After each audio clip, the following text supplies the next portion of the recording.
don't trust insurance company. Insurance company is full of fraudsters. Claims not paid. How can I, trust someone who has cheated my friend? Have you heard this before? Is this something that even happened to you? If that is true, stay tuned. This topic is just for you.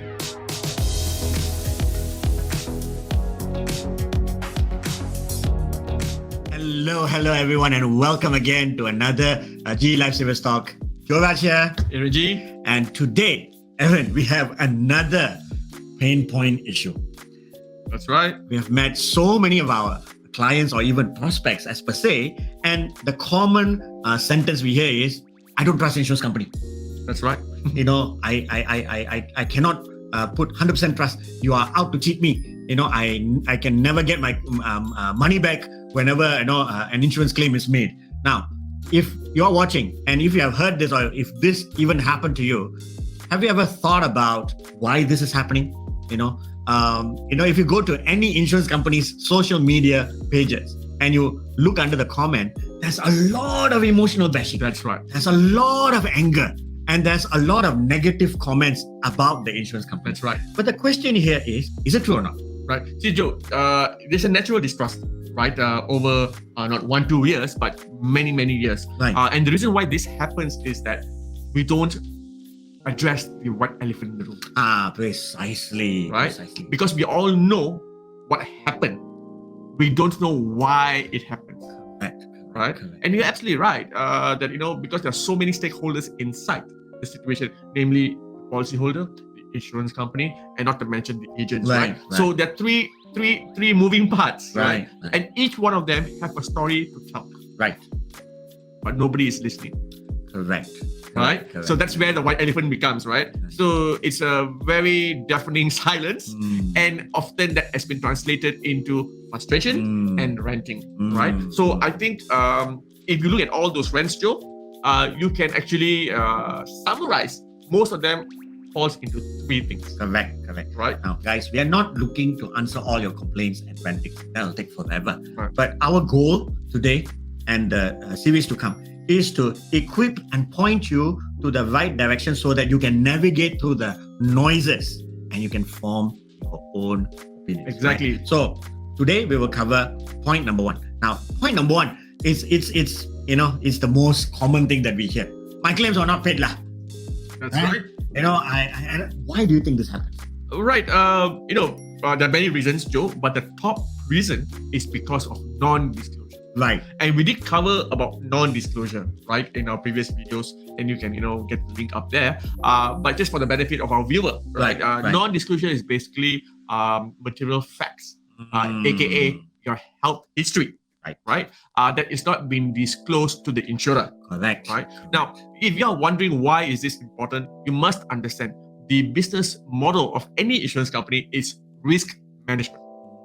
So just think the insurance company is a risk manager. Right. So in order to assess the risk, they need to know your background, history, right? And not to mention the reports, right? So if this information has been withheld, then the risk assessment is compromised. Right. So the business model of insurance company also compromised. Right. Correct. So when there is a compromise in that, the insurance or the insurer is they are not obliged to pay. Okay. Correct. Because make no mistake, your insurance policy is actually a contract. That's right. It's a binding contract between the insurer and yourself. Right. And not to mention, it is actually regulated by Bank Negara. Correct. So it's not some sort of fly by night kind of I promise you story. It is something that is legit and it is formalized into contractual words. Correct. Right? Correct. And what binds all them together is proper disclosure of risk information. Now, tell me, Evan, how is non-disclosure different than non-contractual benefits? Okay. Which is point number 2, right? Right. It's a sub point, right? So basically, main reason why your claims are not paid is because of non-disclosure. So when you talk about non-contractual benefits, you're talking about that event, the trigger event is not covered in the policy.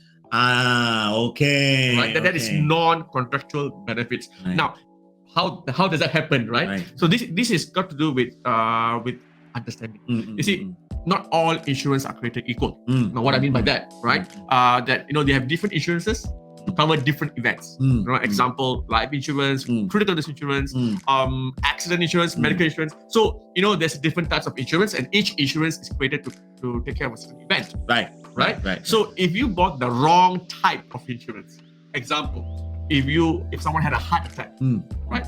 But they bought a personal accident insurance. Now, both are insurance. Correct. Right? Correct.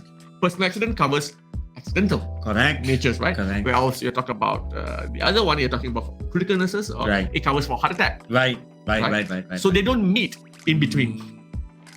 I see. You see? I see.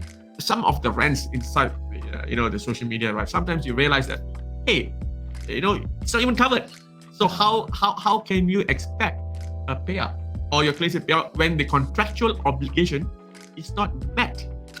See, okay, so that's the difference between a non-disclosure and a non-contractual benefit. Right. Now, people get easily mixed up because of this, and they put it all together and they say my claims are not paid. But actually, you need to see why Exactly. your claims are not paid. Correct. So basically, you need both. Right. You need to make sure that you disclose all the risk information so that insurer is able to assess it, whether to accept or not. And of course, you as a policy holder, you need to know what you're buying.